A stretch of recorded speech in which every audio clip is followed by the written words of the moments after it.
can't steer their dollars into one direction or another. So the foundation can invest in these funds where the fund managers will be providing diligence on the companies, whether or not they're meeting their milestones or whatnot. Or they could, if they wanted to, invest directly in a company. They just haven't because honestly they don't have the staff to look at hundreds of companies to make one investment. So that is new. And then we have had for years now in our stock purchase agreements or shareholder agreements with these startup companies, the pro rata right to invest in up to 10% of every round of financing. Our problem has been even we take such small amounts, 3 to 5% of a startup when they've raised their first qualified round of financing, that if UC doesn't exercise those rights, of course we're diluted way down, so that when there is an equity realization event, acquisition of the startup or IPO, we now have 0.02 or 0.05%. So it really doesn't amount to much. And we're working on what we should do about that. But in reality, the university chief investment officer and former treasurer were focused on the huge California endowment, including the retirement system. And so all of this was just noise and not really on their radar. But people are more interested, and especially with these new campus-focused, campus-facing funds on that category of rights, because it benefits the campus as a whole and not just one program. I also didn't mention the lab to market programs that are trying to bridge the gap when it's just not certain if there is a startup company that will pop out of a given lab, simply because it's still so academic that no one knows. So these programs are run by the School of Business and a business school student and a representative from a company, and a PhD student will form a team to work on one project to do hours and hours of market research to see what it could be or what has to be done next. So some of this information is useful for inward-facing purposes because the professor will now know, I probably should submit a grant now to do this, or they'll say, it really is time to think about a startup and let this leave the university. But we do think we need more such lab-to-market programs, especially in the medical devices area. Did you have questions that? Question regarding the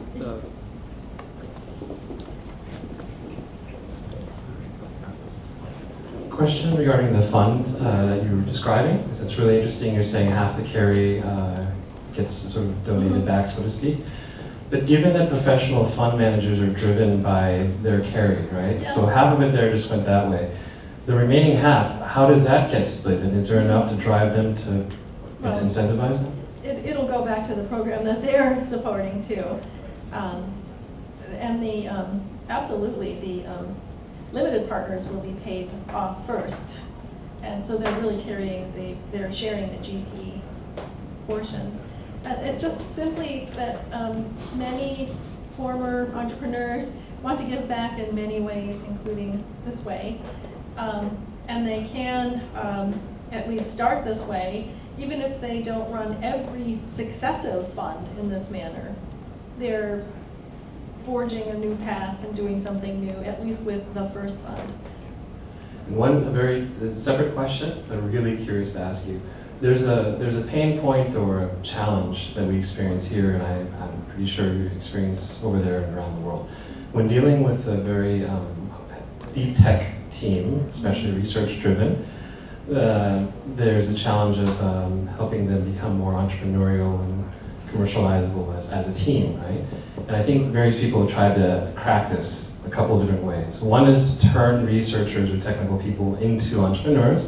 Another is to matchmake and bring business folks, so to quote unquote, and then slam them together. Yeah. Both of which seem to be really, really challenging. Have you encountered some best practices or ways to crack this? We discussed in the previous section that often a career academic is the least likely to make a successful transition into a company where it's all about teamwork and collaboration, because we were trained differently to be, competitive.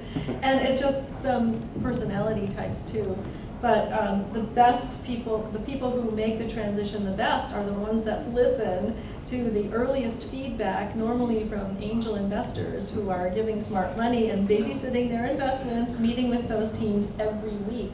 It's free mentorship, yes. And they should listen intently to them, because we see so many people saying, well, despite all the advice I'm getting and the seed funding of 500 to 500,000, I still won't do that, and it might not work. But we do have programs, including the Innovation I-Corps, which is funded by the National Science Foundation, to teach companies and the entrepreneurs to engage in customer discovery, and then get out of the startup and interview people, and don't sit there to try to write a 100-page business plan. And do all this first, because you might have made an assumption that's just not right.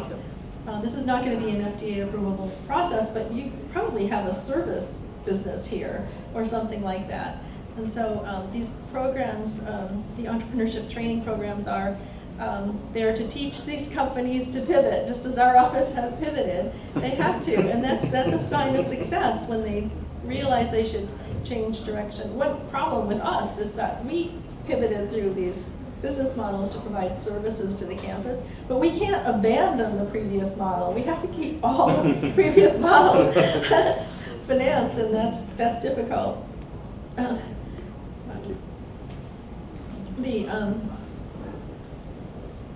We are also taking equity in exchange for rent in some of our physical spaces. So for the hard tech, or all the big machinery is in the basement of engineering, a raw startup with maybe 1 or 2 employees can have access in exchange for 2%.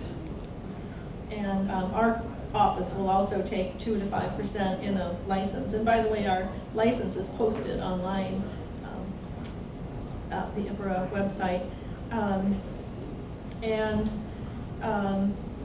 EIRs, entrepreneurs in residence, are not retained by our office, but we give them office space. We introduce them to startups, knowing that they too are going to be really valuable mentors. They're not working for the university, but they're helping these companies just because they're probably going to go with one or more company. But if it's just chemistry, people are just not working well together, I don't see things happening until if the company does well and they're going to get venture capital investment, the board and the VC are going to kick someone out. I just like to ask that actually in university, probably you have a lot of inventors that create technology, whether it's a deep tech or not deep tech. But then you probably be the one who prioritize which one should go for commercialization for which one, because you have a lot. You need to have layers of that.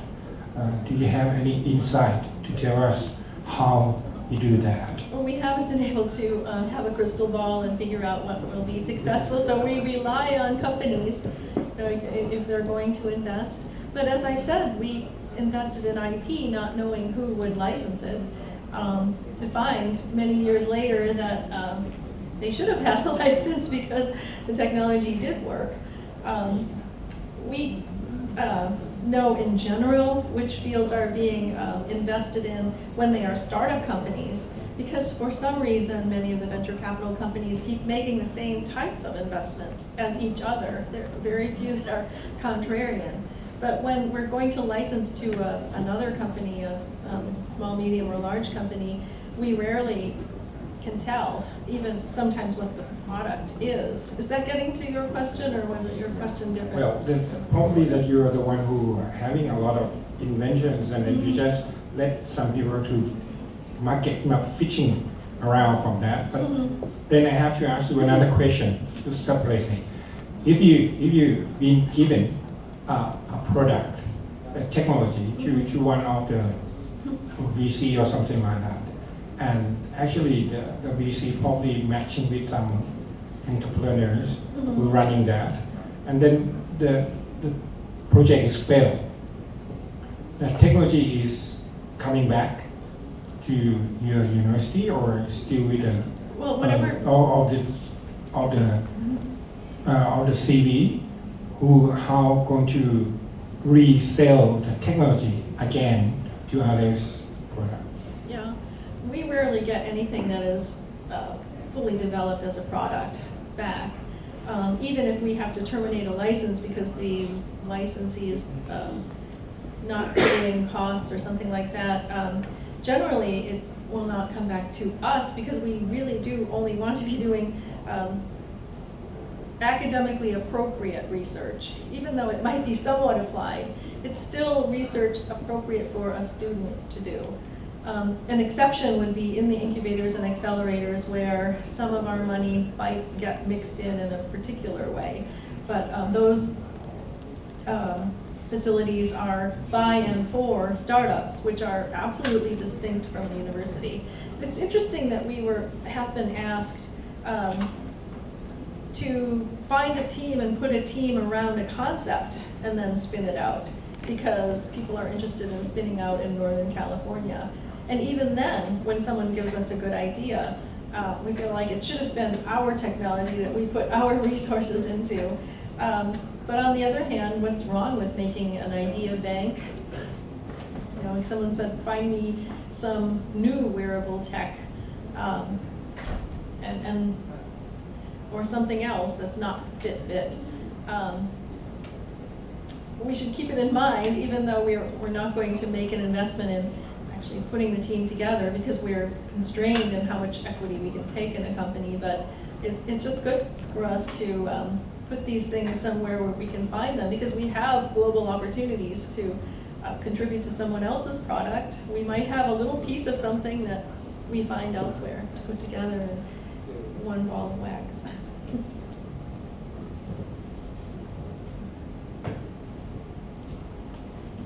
There's one behind you. Hi, Doctor. I don't know if you know, the first question was asked by a golden bear.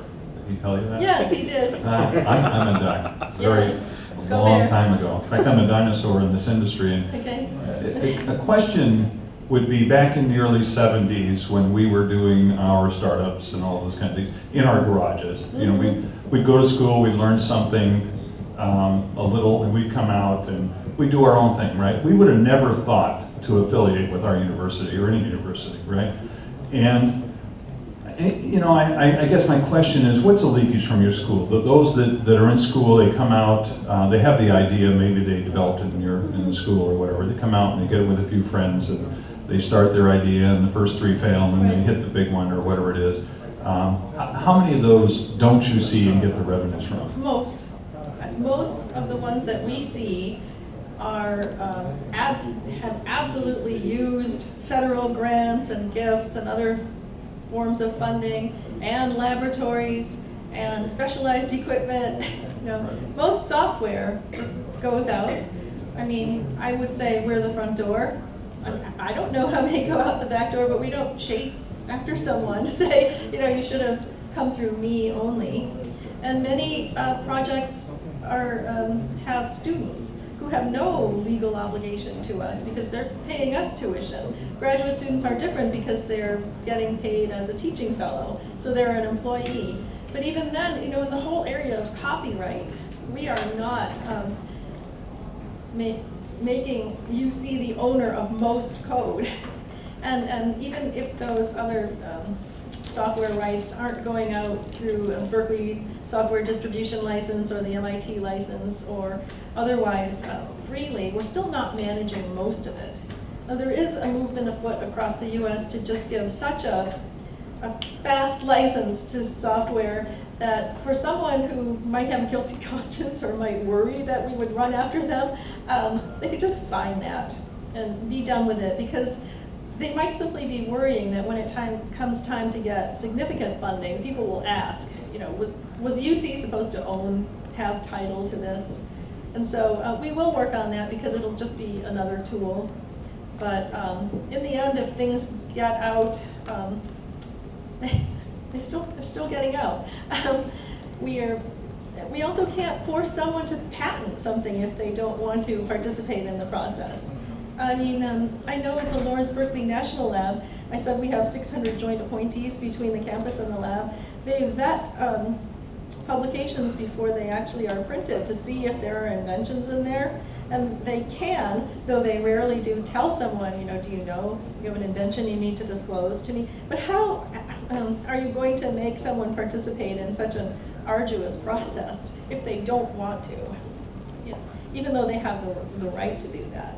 So we might be missing out on entire categories of things, but in the end, if there's some benefit to the local economy and some benefit to California, like, what's wrong with that? Also, anything that takes too long, is just also a speed bump on a particular road. And there are other ways of monetizing things. There is something now called the Berkeley Pledge. So if you don't have a license from us, but you still get into one of our programs, the educational programs or one of the physical spaces, and you sign it, it's very soft. It's not a contract that anyone would be sued over. It's just, don't forget Cal if you do well, and think about giving a gift. And it's not as though, I found out that you did something that you were supposed to work through our office. It's much softer than that, but it's just a reminder. And I spent a huge amount of time bringing in gifts from industry to Cal, because it's all good for research at Cal. Does that answer? Yeah, in the end, in my opinion, your best friend should be your alumni association. Absolutely. And that's actually what these campus-facing funds have done. They're partnering with the foundation. We got the data from the last 6 slides that I showed about entrepreneurs of all stripes, not just in the STEM fields, but everyone who is, let's just say, a solo practitioner. You went to law school and they didn't join a firm, and so they hung out the shingle and they are an entrepreneur. Everyone was in there. And those data came from the Alumni Association.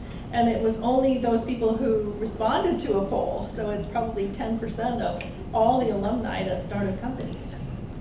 And that number was 2,300.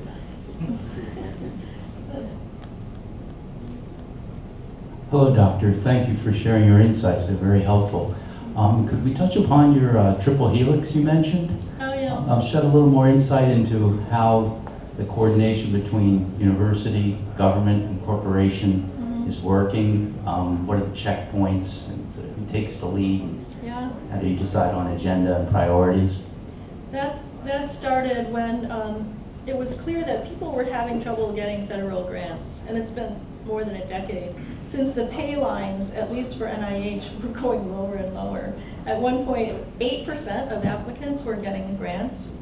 So professors were coming to us and saying, where can we get money for this great project? So we said, well, my office doesn't sign the foundation agreements, but we have relationships with foundations. We'll see which foundations might be interested, and we'll see which companies might be interested, but we might have to advance this a little more for anyone to fund it. So we realized we needed to get what I think of as sandboxes together, where we usually off campus will put, just define a specific goal, and it might be possible to, we might need materials or IP from industry, and then the professors' ideas and students working on something, and then we might need more money that doesn't come only to the university but into this sandbox. The whole goal of the sandbox is to define a period of time in which you'll get to point B, because you're all combining assets, including IP, to get from A to B, and you also sign a non-assert agreement. You won't sue each other while you're playing nicely together in the sandbox. But once you get to point B, the whole plan is for the lab to go back inside of Cal, the companies to go back into the private sector, but they were chosen so that they're not direct competitors to begin with. It's just that they have useful tools to put together. Once you're at the second generation and you have the improvements, everyone has access to the new IP, and everyone goes home happy, but you together advance something that is more than what you would have had you not come together. But then also through the initiative where we have so many professors that just want to work on these diseases that affect so many, they're neglected tropical diseases. But there is no profit driver for traditional pharmaceutical companies. You just have to be creative. You have to find friends and funding sources for up to 7 years to get from point A to point B, and then agreements that require a large for-profit company at the end of the day to find enough incentives to not make a profit in the target countries while making a profit in another. Is this the group that I described the malaria project to? I don't remember, but that's the semi-synthetic artemisinin project involved starting a company with 5 postdocs from a given lab to perfect this platform technology to make isoprenes or terpenes and anything else you can make from these subunits. And one of them is artemisinic acid for making semi-synthetic artemisinin for malaria treatments. But the company that did this, the startup company, while they're just breaking even on the malaria project, can make money on flavors and fragrances in emollients or jet fuels or anything else that you can make from terpenes. So with money from a foundation, the Bill and Melinda Gates Foundation, the startup company right off the bat had $12 million.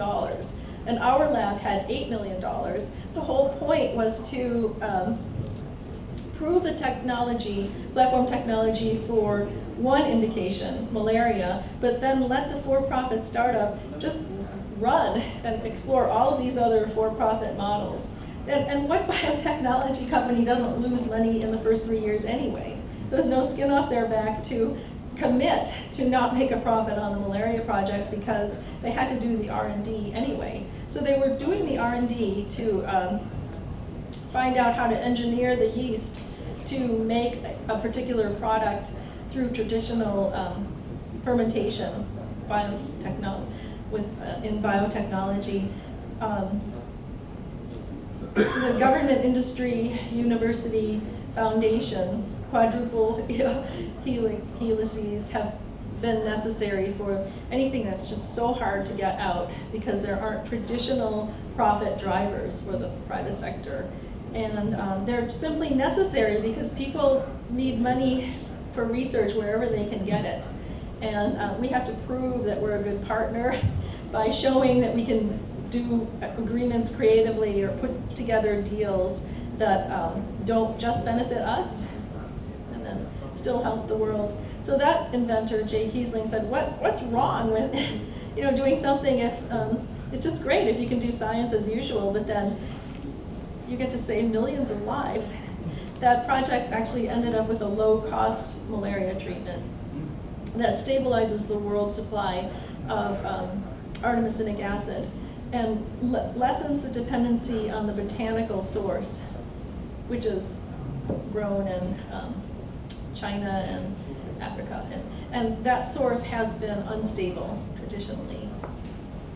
The Gates Foundation actually gave $42.6 million for that project. Thank you. And if I could ask one other question about the regional economic cooperation you mentioned, which might be relevant to or helpful to Thai University. How would the Shenzhen project take place as a collaboration? I think you mentioned it might be going to Hong Kong. Mm-hmm. How's that instigated and the touch points and how do you see further interest in other locations? Yeah, usually it's a dean and one or more professors who are the internal champions. And we had before that, collaborated in Singapore with the Create Center in order to get money from the NRF, National Research Foundation. We actually didn't know that we could get a grant from the Singaporean NRF. Our NIH wouldn't give NUS and NTU a grant. So once we saw that we could do that, then the Department of Engineering said, well, look at all these projects that we can work on that are relevant to what we're doing here. If we're working on energy efficient building materials, glass, or whatever else that would be more efficient than what we do, then why not try to do that in the tropics? You know how cold it is in Northern California. So this will be a really good test bed. Or something that someone is working on having to do with irrigation in California. Then they have similar projects they can do for proof of principle pertaining to Malaysia and Singapore. So there simply were existing projects that seemed very interesting to do elsewhere because the conditions are different. So with that experience, then when the Shenzhen opportunity came about, again, Shenzhen donated or invested in the entire operation, including the building. Our people can have access to those research facilities. Students can come to Berkeley. Eventually, degrees can be given by Tsinghua, Berkeley, Shenzhen Research Institute, or TPSI. And the projects are for the benefit of Shenzhen. Technology transfer will prefer Shenzhen as the point of commercialization. So some of the money also from that project is coming, 20% is coming and has come to Berkeley for use in Berkeley. What else about that? Unlike Singapore, where we created a corporate entity that is solely owned by the UC Regents, in Shenzhen it's jointly owned with Tsinghua. But deans of engineering are so creative, and they have faculty that, and all of the faculty just want to see something come of their technologies. They want to see impact, including global impact, and we have always had students from everywhere.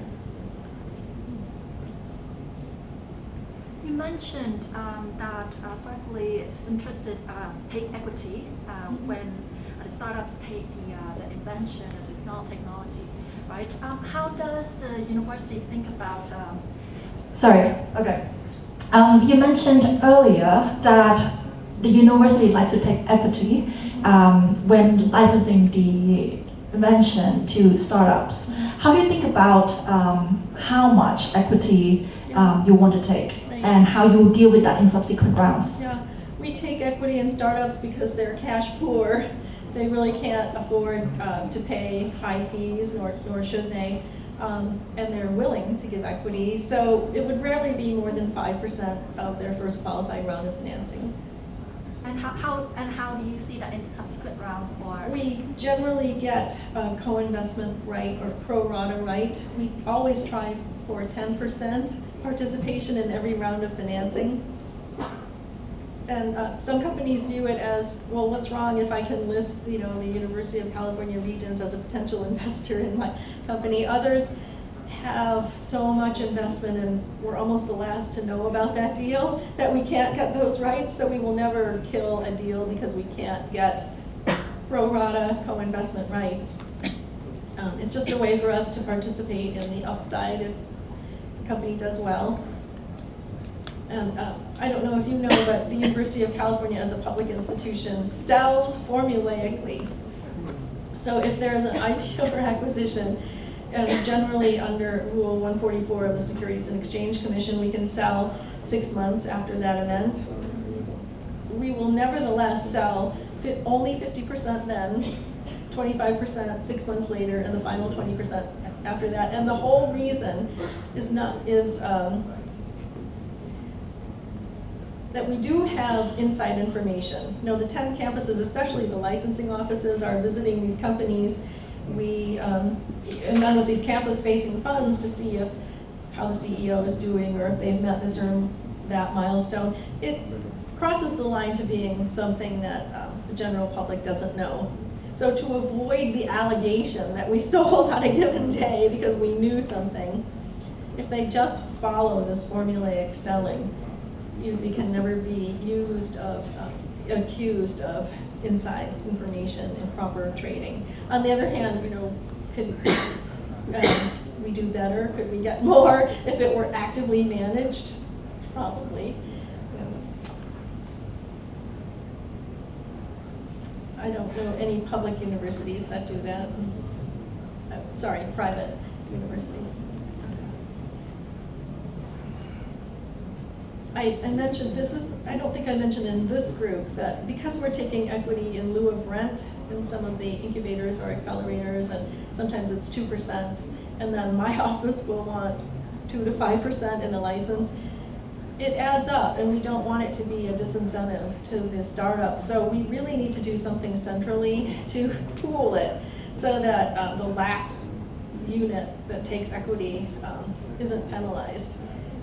And again, it should all be whatever the startups need. We should be as helpful as we can to a startup. But that hasn't been solved so far.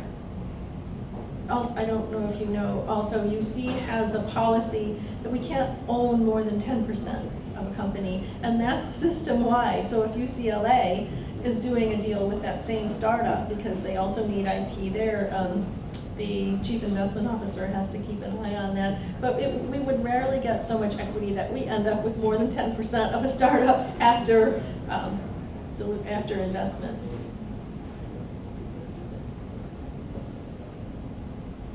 How do you manage your equity? I don't come from the universities.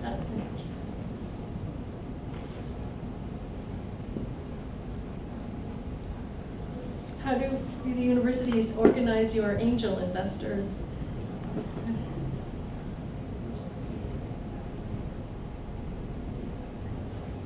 The angels came to us and they said, you need to organize the angels.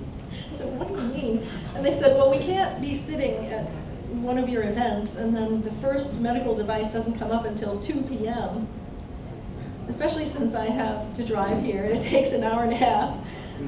So we put together a website called pitch.berkeley.edu, and it's just a video of every pitch that has already been videotaped is on that site. And because we take it down from YouTube, it's already there. We're not violating anything, and it's already public. So with that website, a given investor can search only on medical devices, and they will see which ones satisfy that criterion, and they can also see, importantly, who is pitching, and if they like that person, because they're investing in people. So I think that has helped.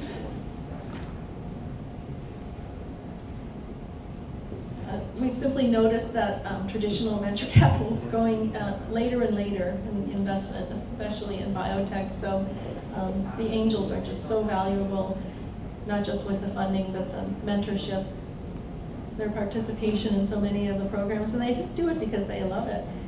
And they themselves, were entrepreneurs, and they want to give back, and it's just fun to be around the young people. So maybe to partly answer your question, so I'm from Bangkok Venture Club, partner, co-founder of there is too. So we're the largest angel group here, and we also represent VCs and CVCs. So we show up at these university pitches all the time and mentor, and just as you describe, our members are driven by this passion and desire to help and to engage. Yeah. But what you described, there's not so much a formal system. So we need to kind of show up at these at these pitches. We aggregate them and then curate and vet them and bring them to our members for pitching. We did worry that putting these online, people then would say, well, why do I have to go in person? But no one believes it's better to just look online than to be there in person. Right. So it just helps people who couldn't be there on that day. And there are so many pitch days now, they really can't keep track. But there are Could I ask one thing about the gentleman also, probably along with you, that you have is a venture cap. You listen to all the pitchings and all sort of thing. How you judge whether that technology would meet your kind of investment likely, and you are judging on the technology itself, or you judging on the researchers, or you need the guarantor from the university or something like that, or any other part of the government funding agency or something like that to consider whether they are potential. I just sort of out of consideration, just for time, so I don't want to give a long answer, but but just very briefly. It's good to learn from you because hardly to Yeah. see your people around. Yes, so I'll try to give you a very, very brief version, but happy to talk afterwards. But there's no sense of this sort of guarantee from anyone or anything like that. And also, we represent hundreds of investors, hundreds of angels, VCs, CVCs, so we're looking at a collective view, and we're not making an investment decision on their behalf. Do you have any We're curating. But yes, the criteria are the standard criteria that most venture capitalists look at. So one, it needs to be quote unquote VC fundable. It has to do with the potential market size, scalability, the value proposition, the traction, particularly relative to the ask or the funding that's being raised, the sort of defensibility, the team, which every investor looks at. And I was glad to hear the way you described earlier about coachability and that kind of. So it's pretty much a standard set of criteria that I think almost any investor looks at, and we're not so specific to an investment thesis. Do you have anything to add on? So if a startup can't find any money at all, are you coaching them on what they could pivot to? That's something that we're kind of proud of. Like, so when we bring in these startups, even if they're not ready to go to our full member base, our committee members love sharing and mentoring and coaching on the side as much as we can. So yes. Did you know that the Berkeley Skydeck Accelerator has over 100 mentors? No, I didn't. They're people who are generally seed funders and mentors. And any company that is accepted now will get $100,000 from the Skydeck Fund, one of these external but campus-facing funds. Wow, that's great. Yeah, we may not have the resource to do something like that quite yet, but Y Combinator, which is